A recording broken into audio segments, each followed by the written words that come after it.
terriens, c'est Hugo de la Team Hercule, j'espère que vous allez bien. Moi ça va super et on se retrouve en grande pompe aujourd'hui pour célébrer le top 16 de Richard au CDE. C'est- Bravo! Bravo Ouais. Richard! Ouais. Popolo, popopo, popolo, popo. Oh, l'ambiance de fou! Ah l'ambiance, on dirait un bingo dans une maison de retraite. En tout cas je suis en belle compagnie avec Richard, Stylian et Kevin. Bonjour! Bonjour! 3 Team Bonjour à Hercule pour le tous. prix d'un. Eh oui, il mérite, Richard, il mérite cet honneur, il mérite. On va laisser Richard nous présenter le deck avec lequel il a top. Bon, un deck U7. Richard, on sait tous que c'est pas quelqu'un de très original. Ouais, bah, j'ai essayé, hein. J'ai essayé de l'être et puis finalement non. Donc oui, en effet, c'est bien un deck Goku U7 qui a fait couler beaucoup d'encre et puis bah, qui a bien marché sur ce premier week-end de nationaux, on va pas se mentir. Puisque bah, dans les deux nationaux, je crois qu'il occupe genre la moitié du top, donc Mm. pas mal, hein, bon deck, hein. Ouais, clairement. Il y en a 4 dans le top 8 au Sani, je crois, si j'ai pas de bêtises. Ouais, et puis Barcelone, ça devait être un peu pareil, hein. Ouais, Pas pareil. plutôt bien. Donc pas dégueu. Du coup, le leader, donc on draw quand on combo un U7, et puis surtout, tous nos U7 vont tout le temps en Z énergie. Donc forcément, on va voir que ça a une importance assez capitale, hein. On De Z. s'éveille dès qu'on a 3 Z, donc c'est plutôt cool. Et puis de l'autre côté, bah, il fait pas beaucoup de choses en plus, donc pareil, on draw quand on combo un U7, et puis il a quand même une petite activation principale. On pitch une Z, et on met en inertie un Goku, et puis on pioche une carte, et on reste une battle adverse en ignorant barrière. Sachant que vu que il faut passer un Goku jaune, bah on peut le reste lui-même. Donc en fait, Ouais. c'est un effet qui est facile à proc, hein, on va pas se mentir. Surtout qu'on pioche Pratique. pas en tapant, donc aux F de le reste. Ouais. Donc voilà. Alors, au niveau de l'engine du deck, alors forcément, dans le deck, il faut forcément un nombre de U7 assez important. Moi, je crois que j'en ai 28, il me semble. Donc, on a des petits drop 1, histoire d'avoir un truc à jouer au premier tour. Donc, on a lui qui fait un petit tuto classique. Et puis, celui-là qui fait une draw.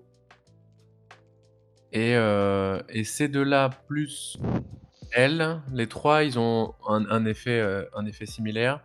Il dit que dès qu'on l'envoie en Z, et bah, si on a un autre U7 jaune dans notre zone de combo, non pas forcément jaune, un autre U7 dans notre zone de combo, et ben on draw 1. Ce qui fait qu'en gros, qu'une fois par tour, et ben on cycle 2 cartes de notre main, quoi. On combo un U7, on draw avec le leader, on en combo un autre, et puis on va charger par exemple ce Gohan. Et vu qu'en combo on a un autre U7, et ben on draw une deuxième carte. Donc on a mis 10 cartes combo et on n'a pas perdu de carte en main, puisqu'on a fait du -2, +2, quoi. Ouais.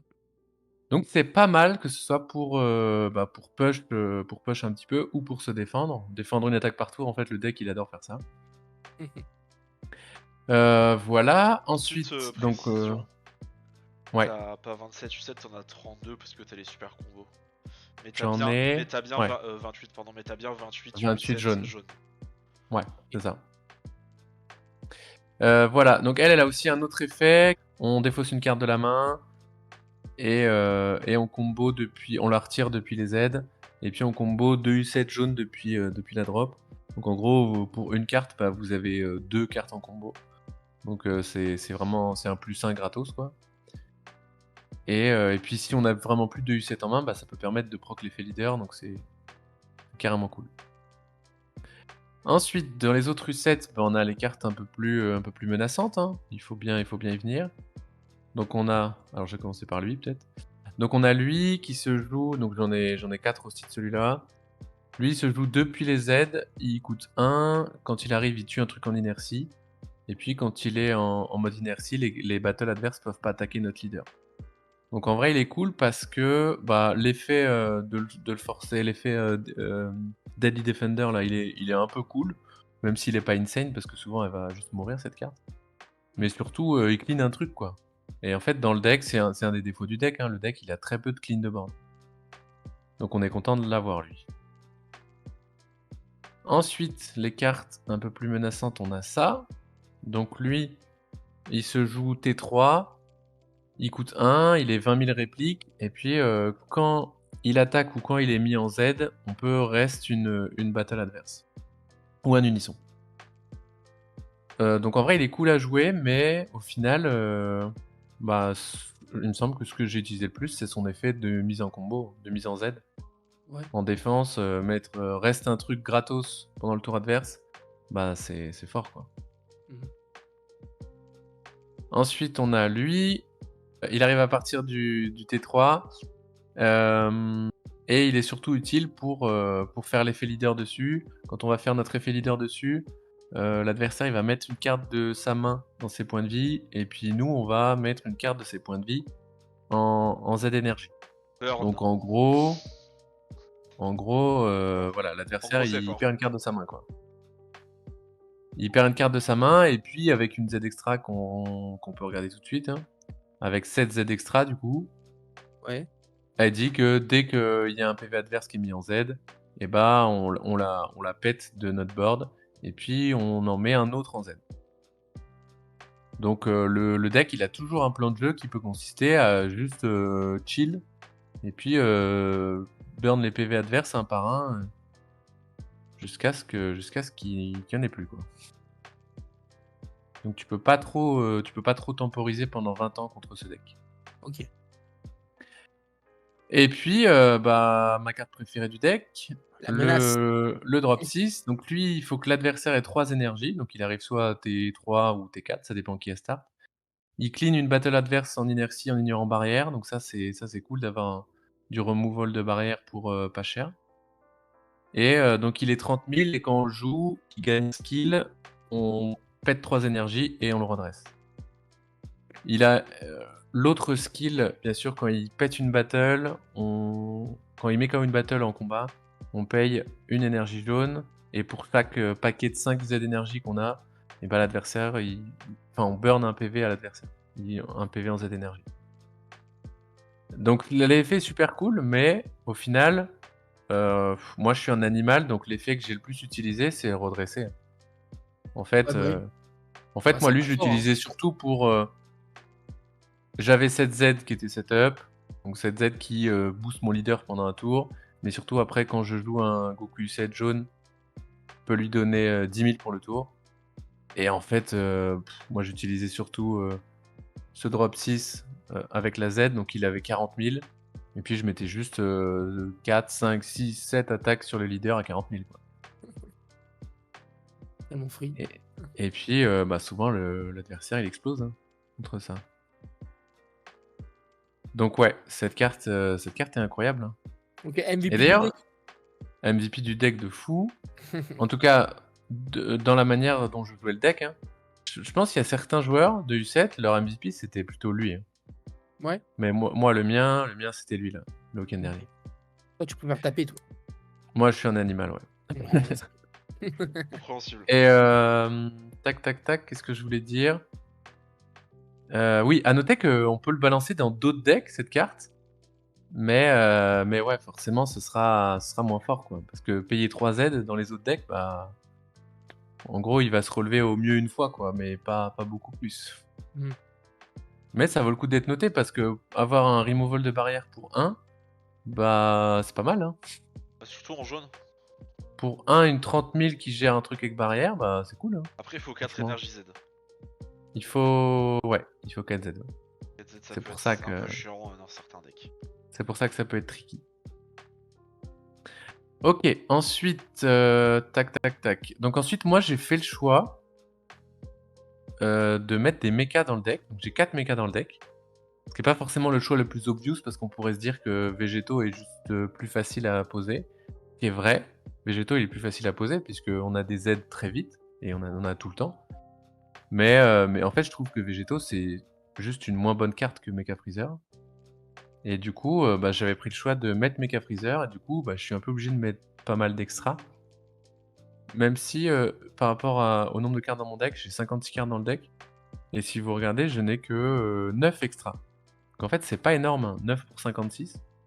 Mais vu que le deck il cycle de fou, Ouais, ce c'est que j'allais dire, vu que tu sais, comme Ouais. au début, tu cycles énormément, C'est pas dérangeant de jouer à 56, ouais. En effet, 56, 55, 56, je pense que c'est le bon chiffre, hein. Parce qu'après, franchement, les 2 games que je perds, en fait, ma game en ronde que je perds et mon top 16 que je perds, bah, c'est en vie dans mon deck.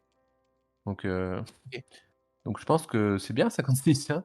Faut pas aller faut pas faire beaucoup moins, je pense. Donc du coup, setup d'extra, j'avais mis 2 EB1 qui ont franchement pas été fous. En vrai, c'est pas le MVP du deck, on va pas se mentir. Par contre, eux, ça l'est. J'ai 3 Time Magic et 3 Quinto. Quinto qui est redevenu indispensable dans les decks parce que, bah, pour, je pense, 2 raisons principales. Déjà, les gens, ils kiffent CP les mechas, donc c'est chiant.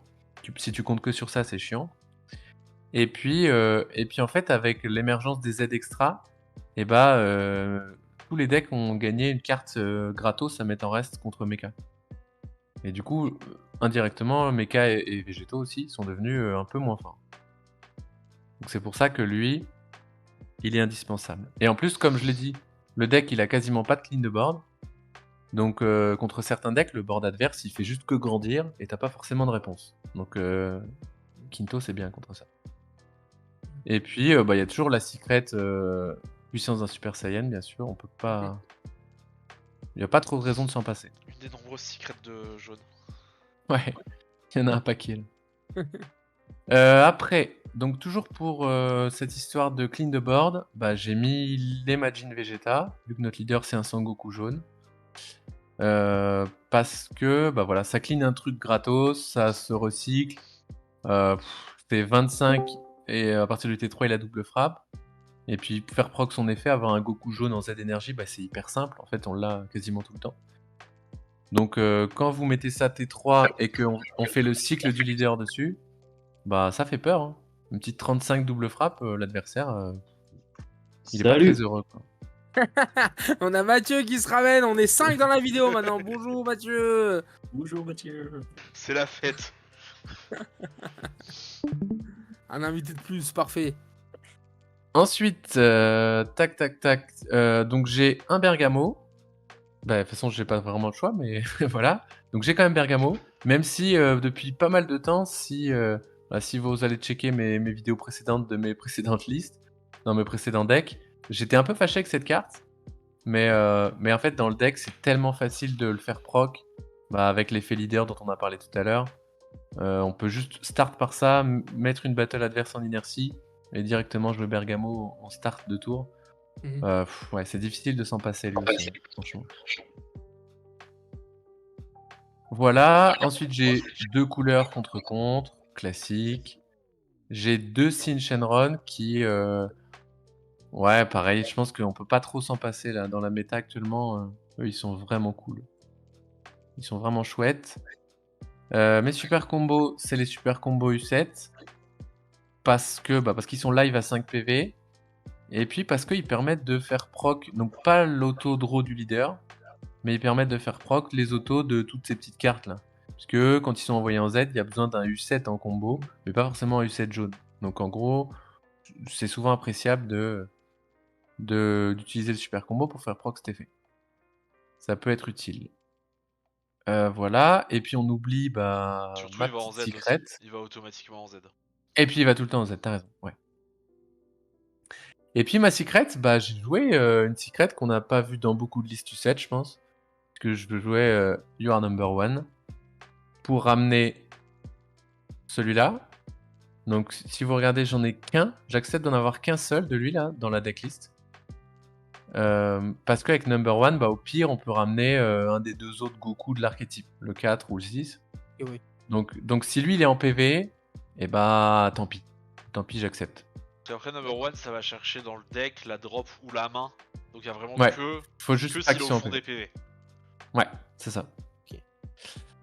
Donc ouais, elle m'a fait gagner une bonne moitié de mes games, hein, je pense. Hein. J'ai Ça, une bonne c'était ma moitié de mes question games du sur coup. ça. Hein. À chaque fois que t'as pu la résoudre, la carte, t'avais quand même souvent le SS3 à jouer ou... Ouais, à chaque fois. Ok, c'est cool. Ouais, il est. Quand je l'ai joué, il était jamais en PV. Ok. Ouais, puis franchement, cette carte, elle fait peur de fou. Hein.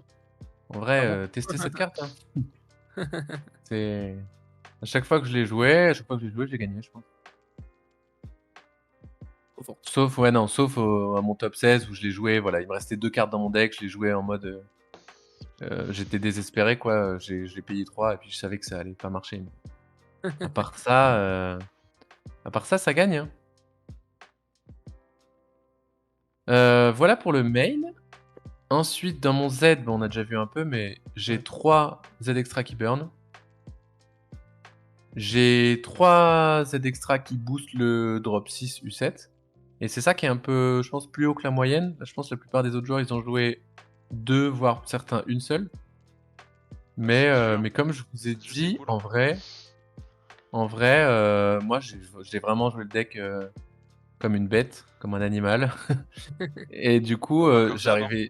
j'aimais bien souvent résoudre plusieurs et juste taper à 40. Et donc j'ai un Kamehameha de Goku pour 2 raisons. Un, pour être en combo avec le Sin, parce que le Sin, du coup, en CP, il peut annuler les capacités d'une carte adverse. Et puis elle, là, en auto, à la fin d'un tour, on peut KO une carte de combat sans capacité. Donc en vrai, si vous avez ça setup, et bah dès que vous jouez le signe sur une carte adverse, et bah en fin de tour, vous pouvez la tuer. Donc c'est pas mal. Et puis en vrai, il est là surtout pour booster l'un de mes Goku, donc soit le drop 6, soit celui-là. Et puis en activation combat, lui donner 10 000 crits.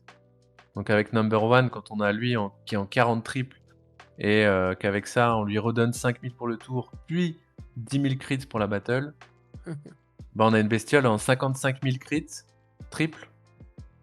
Bah voilà quoi, ça fait un peu peur. Est-ce que c'est pas surtout que tu veux faire un clin d'œil au ton deck de top 16 CDF de l'année dernière Ah oui, en Allez. plus, avec, ça fait, en avec ce plus, Z extra? ouais, en plus, ça fait un petit clin d'œil au deck Ape-Coup. Et ça fait plaisir. C'est beau ça. Et puis mon side, D'ailleurs, t'as failli aller au CDE avec le deck F-Coup. franchement, ouais. En fait, comme j'ai dit au début, tu m'as dit que j'ai pas été original, mais j'ai essayé de l'être, et puis franchement, bah, c'était dur de l'être. Dans Ouais, les decks jaunes, c'était dur de ramener autre chose que ça. Bah, Franchement. c'est dur quand tu peux taper 6 fois avec une 40k. Ouais. c'est bien. Donc voilà, j'ai fini par sombrer.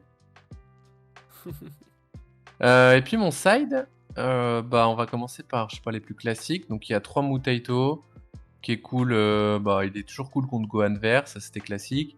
Et puis du coup il devient très cool contre le miroir, contre le drop 6. Parce que bon, il peut jamais se relever du coup. Donc j'ai toujours 2 Tiblo. Même si en vrai, ouais, ça c'était pas MVP du tournoi, on va pas se mentir. J'avoue que Tiblo là actuellement c'est pas la meilleure carte. J'ai toujours 2 Chichi contre bleu. Ça c'est contre Gogeta, c'est sympa. J'ai 2 Kotsukai. Pareil que j'ai pas énormément rentré. Si à un moment j'étais contre couleur meule, j'étais content de l'avoir quoi. Ouais. Mais sinon je l'ai pas rentré de fou. J'ai 2 Final Flash. Ça non plus. Pas le méta call du siècle d'avoir mis Final Flash. Voilà, c'est cool contre, bah, une fois de plus contre Gogeta, mais bon, à part ça, pas une dinguerie, quoi. Ok. Et puis, j'ai fait confiance aux copains qui m'ont dit que jouer contre, bah, notamment contre Couleur Meule, c'était dur. Et du coup, je l'ai rentré ça au dernier moment. Et je pense que ça m'a fait gagner ma ronde contre Couleur Meule. Ah, c'est bien.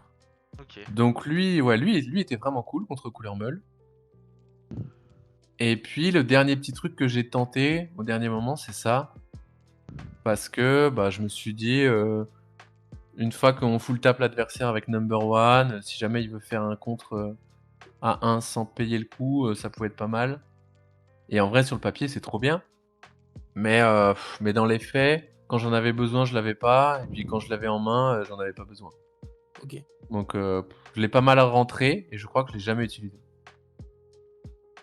Donc je sais pas trop quoi en penser. Soit j'ai pas eu de réussite sur son utilisation, soit c'est Mais pas une dinguerie. Mais du coup, ce qui est Deux intéressant secondes, attends. dans ce que tu as dit, c'est que tu l'as expliqué là en montrant le site, qu'il t'a pas été autant utile que ça dans le tournoi.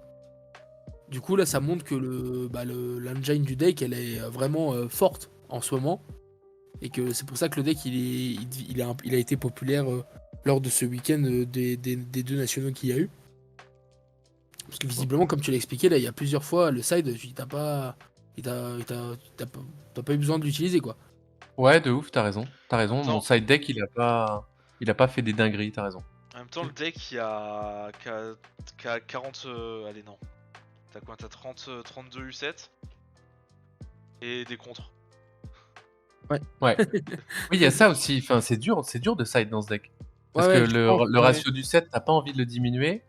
Et le reste, c'est dur de changer des trucs, quoi. Je pense que les versions qui jouent Végétaux au lieu de Mecha F seront un peu plus faciles à side.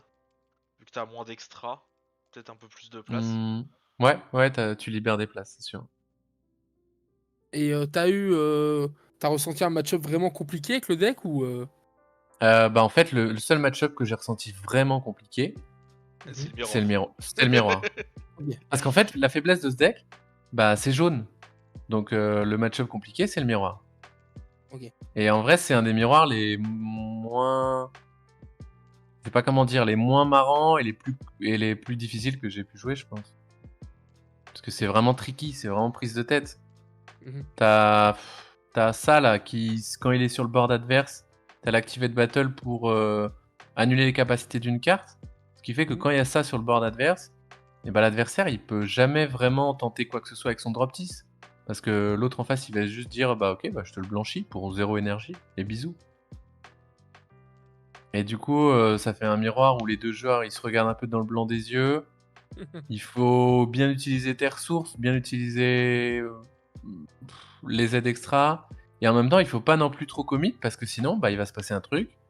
Il va se passer ce qui m'est arrivé. Bah, vous allez vider votre deck et vous allez perdre. Donc c'est vraiment, ouais, c'est vraiment tricky. Et du coup, la ronde que je perds contre le vice-champion d'Europe, du coup, et bah, ça s'est vu de fou que lui, il avait fait genre 250 miroirs et que moi, j'avais dû en faire un. Ouais. Donc ça s'est un peu vu, quoi, quand on a joué l'un contre l'autre. Dès le début, il savait qu'on allait aller loin dans les tours, il savait comment gérer ses aides extra, comment gérer ses cartes. Et moi, j'étais un peu paumé. Ok. Bah, super analyse, Richard, en tout cas. En tout cas, visiblement, le deck t'a plu, comme tu nous l'as montré. Hein. Ah oui, de fou. En fait, je vous ai dit que je m'étais résigné à jouer ce deck, mais je l'ai ramené, je l'ai gardé parce que ça m'a plu de le jouer, quoi. Franchement, le deck est cool à jouer. Ok. Y a pas à chier. Et bah, super. Ok. Bah, écoute, Richard, on te souhaite autant de réussite pour le CDF de ce week-end. Bah, j'espère même plus, hein. On va Bah, essayer. même plus, bah, évidemment. Évidemment. Voilà, peut-être un petit mot, les autres, vu qu'on est nombreux, profitez-en. Banane. Ok, Kevin. Au revoir, Kevin. Et belle intervention. On va pas faire plus de temps, la vidéo a assez duré. On fait des bisous à tout le monde. Voilà, on se croise tous au CDF et puis bonne chance à la team Hercule avant tout. Et prenez soin de vous. À plus. Bisous, ciao.